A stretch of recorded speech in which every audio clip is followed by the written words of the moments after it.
केला बेचने वाली चुड़ैल। एक बार की बात है, जादूपुर नाम के एक गांव में करतब दिखाती एक औरत एक रेड्डी के लिए गांव में आती है। आइए आइए मेहरबान कदरदान, खाइए रोहड़ा के ताजे ताजे केले। कभी खाए नहीं होंगे ऐसे केले, पीले पीले केले खाइए।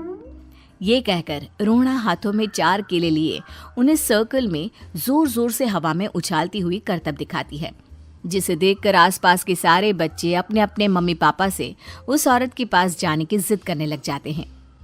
पापा, ऐसा तो सर्कस में बॉल से होता है ना, ये आंटी तो केले से कर रही है। चलिए ना पापा, देखते हैं। रोहड़ा एक पतली सी तार पर चलती हुई केलों से करतब दिखाती है।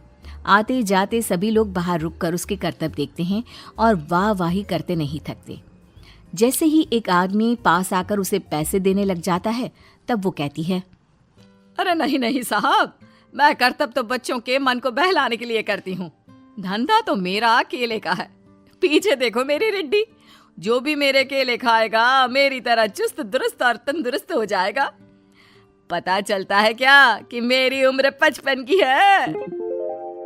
अरे पर ऐसे ठंड के मौसम में कोई केला क्यों खाएगा? ये ऐसे वैसे केले नहीं है साहब, ये शरीर में गर्मी देते हैं। ठंड को दूर भगाए जो भी रोहिणा के केले खाए। पापा, अगर मुझे केले नहीं मिले तो मैं घर नहीं जाऊंगी।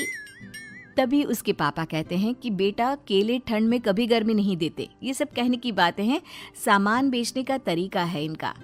पर पिंकी नहीं मानती। मैं केले खाऊंगी। पिंकी की जिद के आगे नत्थू हार जाता है और उसे केले खरीद कर दे देता है। पिंकी खुश होकर केले घर ले आकर खाती है। अब मैं भी करतब करूंगी, कितना मजा आएगा। जादुई केले।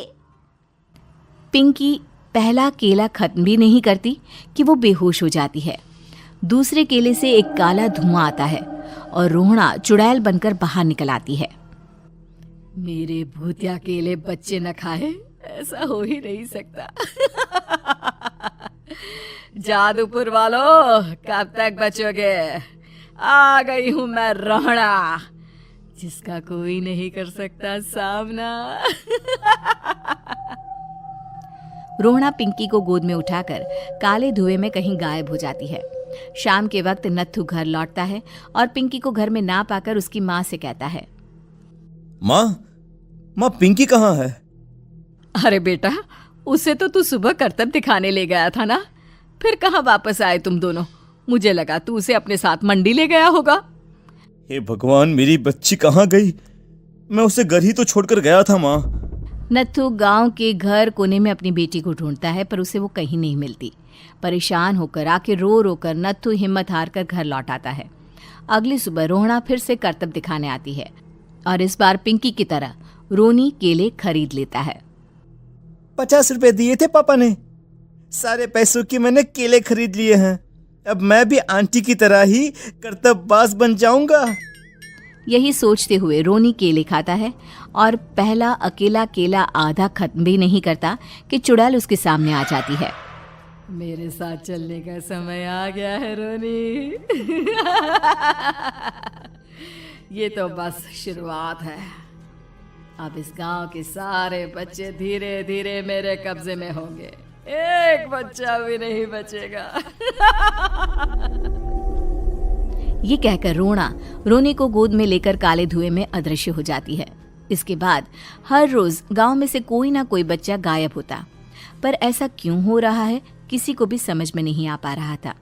रोज की तरह अपनी बेटी पिंकी की तलाश में नत्थू गांव के एक तालाब के पास बैठा रो रहा था। कहाँ गई मेरी पिंकी? शकुंतला के जाने के बाद एक वही तो मेरा सहारा थी। अरे उसकी आत्मा कोस रही होगी मुझे कि मैं अपनी बच्ची को संभाल भी नहीं पाया। नत्थू ये कहता हुआ रो ही रहा था कि तभी तालाब में से उसे शकुंतला की आवाज सुनाई देती है। कहाँ थी तुम शकुंतला? हमारी बच्ची और सारे गायब हुए बच्चे रोहड़ा के कब्जे में हैं। वो बच्चों को जो केले देती है उससे बच्चे बेहोश हो जाते हैं और उसके कब्जे में आ जाते हैं और वो उन्हें ले जाकर काली दुनिया में ले जाती है। पर वो ऐसा क्यों कर रही है?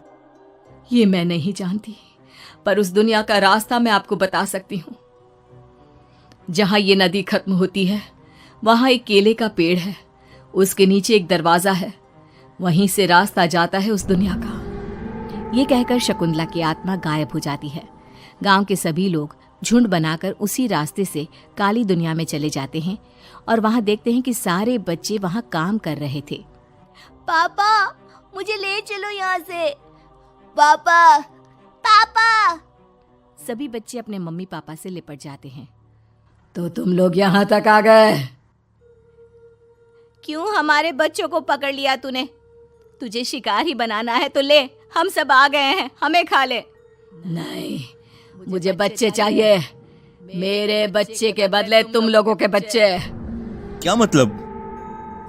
मैं इसी गांव में रहने वाली एक औरत थी।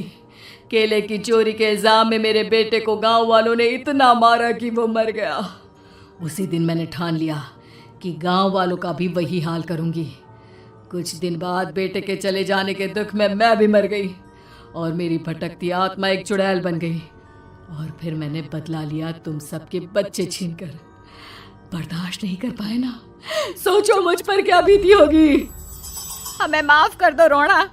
पता नहीं ये किसकी गलती थी, पर हम सभी माफी मांगते हैं। हमारी खुशियां लौटा दो, तुम भी तो एक माँ हो। गांव वालों की बात सुनकर रोना का मन पिघल जाता है और वो बच्चों को छोड़ देती है। उसके बाद काली दुनिया बच्चों के लिए जादुई दुनिया बन जाती है।